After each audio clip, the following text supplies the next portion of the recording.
লোকটা বেশি কপালওয়ালা, ভাগ্যবান, যার প্রথম সন্তানটা কন্যা হয়? কি হয়? আপনাদের ঘরে প্রথম মেয়ে হয়েছে কার দেখি?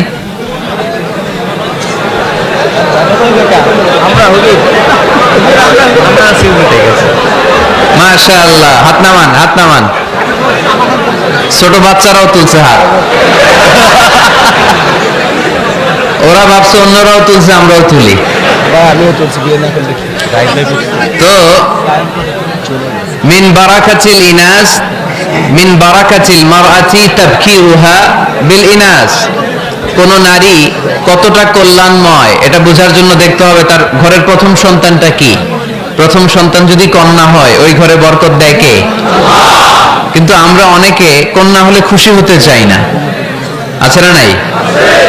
এগুলো জাহেলদের স্বভাব, জাহিলিয়াতের অভ্যেস। ছেলে হইলে অনেক খুশি, এলাকার সবাই মিষ্টি খাওয়ায়। মেয়ে হইলে চেহারাটার বাংলা পাশের মতো এরকম করে ফেলায়, আছে না নাই? না, ছেলে দেয় কে? মেয়ে দেয় কে? আবার ছেলে মেয়ে দুইটাই দেয় কে? আবার অনেককে ছেলেও দেয় না, মেয়েও দেয় না, তিনি কে? এজন্য ছেলে মেয়ে এটা আল্লাহর দান। যাদের সন্তান হয় না তারা জানে এটা কত কষ্ট। অনেকে আমাকে পার্সোনালি বলে, দোয়া চায় হুজুর, 15 বছর বিয়ে করেছি, সন্তান হয় না, দোয়া করবেন। দোয়া করি এদের জন্য। এদের অন্তরে অনেক জ্বালা। একটা মেয়ের জীবনে সবচেয়ে বড় পাওয়া, সে মা ডাক শুনবে। মা হওয়ার তার বড় শখ। এজন্য মায়ের মর্যাদা 3 বার, মা মা মা, তারপর বাবা। মান আহাক্কু বিহুসনি সাহাবাতি ইয়া রাসূলুল্লাহ, আল্লাহর রাসূল সবচেয়ে ভালো আচরণ কার সাথে করব? তোমার মায়ের সাথে, তারপর মায়ের সাথে, তারপর তারপর বাবার সাথে। তার মানে ইসলাম মাকে দিয়েছে গোল্ড মেডেল। কি মেডেল? তারপর মাকে দিয়েছে সিলভারের মেডেল, ঠিক কি না? এরপর ইসলাম মাকে দিয়েছে ব্রোঞ্জ মেডেল, আর বাবাকে দিয়েছে সান্ত্বনা পুরস্কার। 3 বার যদি মা হয়, মানে মা মা মা, তারপরে বাবা, তাহলে ইসলাম মাকে কি মেডেল দিল? গোল্ড মেডেল, স্বর্ণ পদক। তারপর মাকে দিল রৌপ্য পদক। তারপর মাকে দিল ব্রোঞ্জ পদক। বাবাকে দিল সান্ত্বনা পুরস্কার, একটা কলম। তারপর আমরা খুশি। কি বলেন? ওগো মা তুমি এই ধরনের শ্রেষ্ঠ নেয়ামত, তোমারই পদ তলে রয়েছে জান্নাত। ওগো মা তুমি এই ধরনের শ্রেষ্ঠ নেয়ামত, তোমারই পদ তলে রয়েছে জান্নাত, ঠিক কি না?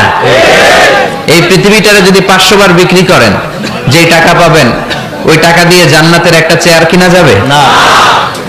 এই গোটা দুনিয়াটাকে যদি 10,000 বার বিক্রি করেন, যে প্রফিট পাওয়া যাবে ওই প্রফিটটা দিয়ে জান্নাতের একটা চেয়ার পাওয়া যাবে না। আর যে জান্নাতটা মায়ের পায়ের নিচে পড়ে আছে, তাহলে ওই পা দুইটার দাম কত? সুবহানাল্লাহ পড়তে পারলেন না?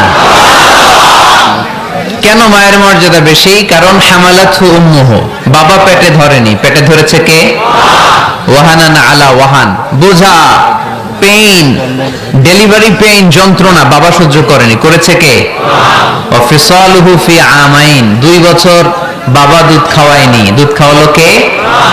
বিষ্ণু বললেন লাউ কাতা'তা জিলদাক, জিলদুন মানে হচ্ছে স্কিন। বিষ্ণু বললেন তোমার স্কিন, চামড়াগুলো কেটে কেটে রোদে শুকিয়ে যদি জুতা বানাও 2টা, আর ওই জুতাগুলো দিয়ে যদি মাকে উপহার দাও, যে মা আমার গায়ের চামড়া দিয়ে তোমাকে 2টো জুতা উপহার দিলাম, ওই জুতা পরেও যদি তোমার মা 1000 বছর হাঁটে, তাহলে ওই যে ছোটবেলায় কত লক্ষ ঢোক দুধ তুমি তোমার মায়ের বুক থেকে খেয়েছো, তার 1 ঢোক দুধের শোধ আদায় হবে না। মা মা মা, তারপরে বাবা। একটা কন্যা যখন আসে পৃথিবীতে, ইসলাম বলে ওই ঘরটা বরকতময়। এরপর যখন বড় হতে শুরু করে, ইসলাম বলে বাবা যদি এই মেয়েকে ভালো পাত্রের হাতে তুলে দেয়, বাবার জন্য জান্নাতের দরজাকে খুলে দেয় কে? আল্লাহ। তারপর সে যখন কারো বধূ হয়ে কারো ঘরে যায়, ইসলাম বলে খয়রুকুম খয়রুকুম লি আহলিহি, তোমাদের মধ্যে ওই ব্যক্তি আল্লাহর কাছে সেরা যে তার স্ত্রীর কাছে সেরা। কার কাছে সেরা? আপনি আল্লাহর কাছে পছন্দনীয় হতে হলে আগে আপনার স্ত্রীর কাছে পছন্দনীয় হতে হবে। আপনার স্ত্রী যদি আপনার A+ দেয়, আপনি আল্লাহর কাছেও, কথা বুঝে নাই বোধহয়, আপনার বউ যদি আপনারা দেয় A+, আল্লাহ দিবে কি? আপনার স্ত্রী যদি আপনারা দেয় A-, আল্লাহ দিবে কি? আপনার স্ত্রী যদি আপনারা F দেয়, F ওই যে ফেল, তো আল্লাহ কি দিবে? আজকে যে ভাবিরে ধরবেন কি দিবা? কও কি দিবা? হ্যাঁ, ওই যে বিয়ে করে নাই তো A+। তো স্ত্রীদের সাথে বিষ্ণু ইসা ইসলাম অনেক খুনসুটি করতেন, অনেক ভালোবাসতেন স্ত্রীদেরকে। আম্মাজান খাদিজাতুল কুবরা আত-তাহেরা রাদিয়াল্লাহু তাআলা আনহাকে বিষ্ণু ইসা ইসলাম এত ভালোবাসতেন, তিনি বলতেন রুজিকতু হুব্বাহা, আমি খাদিজার ভালোবাসাকে আল্লাহর পক্ষ থেকে রিজিক হিসেবে পেয়েছি। খাদিজাতুল কুবরা আত-তাহেরা রাদিয়াল্লাহু তাআলা আনহার ইন্তেকালের পরে উনি খাদিজাতুল কুবরা আত-তাহেরা রাদিয়াল্লাহু তাআলা আনহার বান্ধবীদের বাড়িতে কুরবানির গোশত হাদিয়া পাঠাতেন। আম্মাজান আয়েশার সামনে যখন তিনি বলতেন যে খাদিজা এমন ছিল, এমন ছিল, এমন ছিল, আম্মাজান আয়েশা রাদিয়াল্লাহু তাআলা আনহা রেগে যেতেন, বলতেন আমরা কত সুন্দরী, আমাদের কথা কন না কেন? ওই যে কত আগে আপনার প্রথম স্ত্রী, শুধু তার কথা বলেন কেন? বিষ্ণুই বলতেন খাদিজা আমার দুঃখের দিনের সঙ্গিনী, তোমরা আমার সুখের দিনের সঙ্গিনী। সুবহানাল্লাহ। একটা নারীকে আল্লাহ তাআলা আরশের উপর থেকে সালাম জানিয়েছেন, ওই নারীটার নাম হচ্ছে খাদিজা। বিষ্ণু ইসা ইসলামকে সব সময় সান্ত্বনা জুগিয়েছেন, সাহস জুগিয়েছেন। এজন্য আমি বোনদেরকে প্রায়ই বলি হাজবেন্ডদেরকে সাহস যোগাবেন। স্বয়ং আল্লাহ তাআলা সাইয়েদনা জিবরাইল মারফত জানিয়ে দিলেন, ও নবী বাশশিরু খাদিজাতা বাইতান ফিল জান্নাহ, আপনি আপনার স্ত্রী খাদিজাকে এমন একটা জান্নাতের ঘরের সুসংবাদ দেন যেটা মণি, মুক্তা, ডায়মন্ড, সাফায়ার স্টোন দিয়ে তৈরি, যে জান্নাতের ভেতরে কোনো আওয়াজ নাই, নয়েজ নাই, চিৎকার নাই, হই হুল্লোড় নাই। সুবহানাল্লাহ পড়েন। এর কারণ সাইয়েদনা খাদিজাতুল কুবরা রাদিয়াল্লাহু তাআলা আনহা বিশ্বনবীর জন্য ওনার ঘরটাকে এরকম ঠান্ডা পরিবেশের করে রাখতেন। সারাদিন কাফেরদের গালিগালাজ শুনে দাওয়াতি কাজ শেষে বিশ্বনবী সাল্লাল্লাহু আলাইহি ওয়াসাল্লাম যখন খাদিজার কাছে আসতেন, সারা দিনের কর্মব্যস্ত সব কষ্টের কথা বিশ্বনবী ভুলে যেতেন। এমন ঘর বানিয়ে রাখতেন হাজবেন্ডের জন্য, ওই ঘরে ঢুকলেই একটা ঠান্ডা হিমেল বাতাস বিশ্বনবীর হৃদয়টাকে জুড়িয়ে দিত। এজন্য ওনার উপহারও হবে জান্নাতে এমন ঘর, যে এই ঘরটাতে ঢুকলে হৃদয় ঠান্ডা হয়ে যায়। ওখানে কোনো আওয়াজ নাই, হট্টগোল নাই, গন্ডগোল নাই। আমার মায়েরা, বোনেরা, যাদের কানে আজকে আমার মাইকের আওয়াজ যাচ্ছে, আপনাদের কাছে অনুরোধ করব আপনার হাজবেন্ডের জন্য ঘরটাকে এরকম করে রাখেন, একটা সুন্দর পরিবেশের করে রাখেন। শুধু কমপ্লেইন করবেন না। অনেক বোনেরা আছে বেশি কমপ্লেইন করে, এইটা নাই, ওইটা নাই, লবণ লাগবে, পেঁয়াজ লাগবে। পেঁয়াজের কথা শুনলে পুরুষরা এখন হার্ট অ্যাটাক করে, ঠিক কিনা? ফরিদপুরে কি দাম কমছে? কত কত কেজি? কত? 250। তারপরে কমতেছে আলহামদুলিল্লাহ। গভর্নমেন্ট ট্রাই করতেছে এই বাটপারগুলোরে ধরার জন্য। চিল্লায় বলেন ঠিক কিনা? যারা এই পণ্যের মজুদদারি করে, বিশ্বনবী বললেন যেদিন মজুদদারি করবে তার থেকে তার 40 দিনের নামাজগুলো বরবাদ করে দিবে কে?